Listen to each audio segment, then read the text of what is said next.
The setting of innocence. The story begins in an ordinary home, where life looked stable from the outside but felt increasingly empty from within.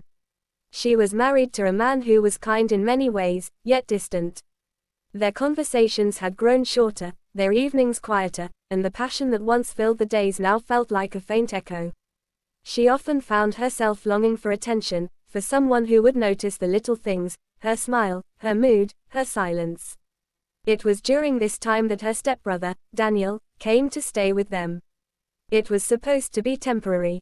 He was between jobs and homes, and her husband, always practical, offered him a place to stay. At first, she felt nothing unusual about it. He was family, after all, even if only by marriage. He was polite, respectful, and eager to help around the house. In the beginning, his presence was simply a convenience, an extra set of hands, an extra voice in the otherwise quiet home. Then came the day of the forgotten towel. It was small, ordinary, almost laughable, yet it planted the seed for everything that followed. She had just finished her shower when she realized she had left her towel in the bedroom. She called out for her husband, but he didn't respond. She tried again, only to hear the faint sound of his laughter from the living room as he talked on the phone. He hadn't even noticed her voice. Feeling embarrassed, she hesitated, but then Daniel's voice came from outside the bathroom door. "Do you need something?" he asked, calm and casual. Her cheeks flushed as she admitted she had forgotten her towel. Moments later, he returned, slipping it through the slightly opened door. It was such a simple act, so ordinary, yet something about it unsettled her. He had noticed when her husband hadn't. He had responded when her partner ignored her. When she wrapped the towel around herself, she couldn't shake the strange flutter in her chest. That evening, she tried to forget about it, convincing herself it was nothing. But as the days passed, the image of Daniel standing outside the door lingered. It wasn't what he did, it was how it made her feel, seen, acknowledged, cared for. Something her marriage hadn't given her in a long while. She brushed off the thought, but deep inside, a subtle shift had already begun. The slow drift towards temptation. In the weeks that followed, life inside the house began to change in quiet, almost invisible ways. Daniel, with his easy manner, slipped into the daily rhythm as though he had always belonged there. He helped with groceries, cooked meals occasionally, and asked her questions no one else seemed to ask anymore. "How was your day? Are you tired? Do you want me to take care of this?"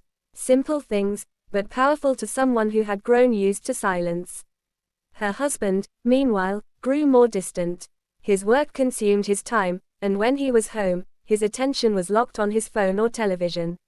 She tried to talk to him, but he brushed her off with half-hearted replies. "I'm tired. We'll talk later." Later never came. The loneliness that had once been tolerable now felt sharper because she had something to compare it to, Daniel's presence. One night, after her husband had gone to bed early, she and Daniel remained in the kitchen, lingering over cups of tea. The conversation flowed easily. They laughed about old childhood stories, shared frustrations, and spoke about dreams. It was the kind of conversation she hadn't had in years, intimate without being physical, comforting yet dangerous. She caught herself staring too long into his eyes, noticing the warmth there.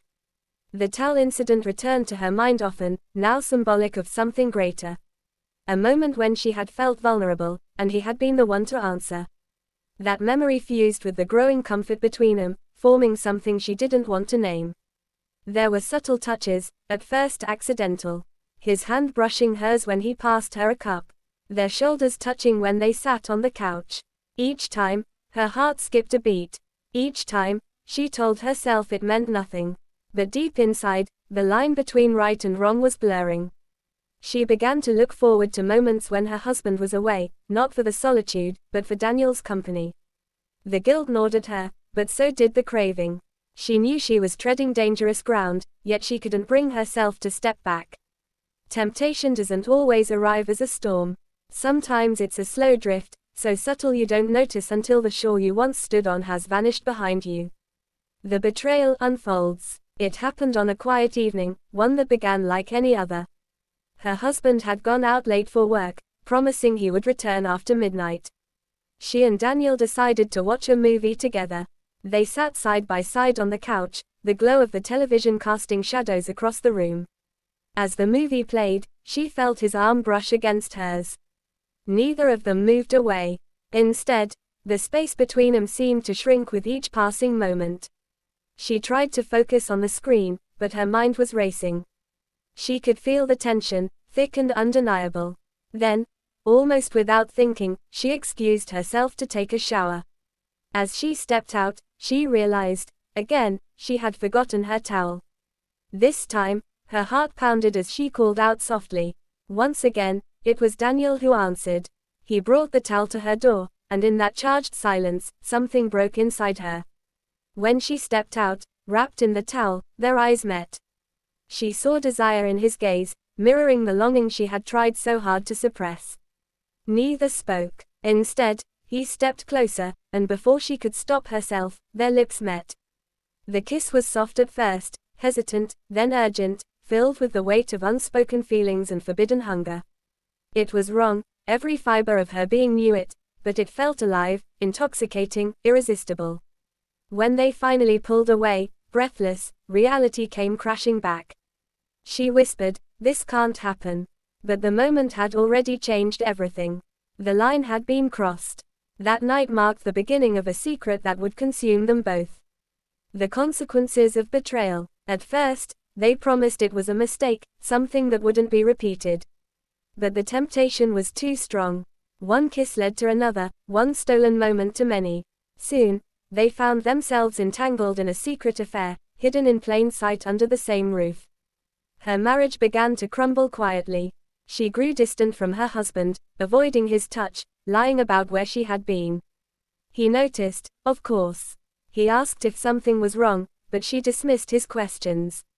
Guilt pressed heavily on her heart, yet it didn't stop her. The towel became a haunting reminder. What had begun as a harmless mistake had turned into the symbol of betrayal. Each time she picked one up, she remembered the night it all began. Eventually, the truth could no longer remain hidden.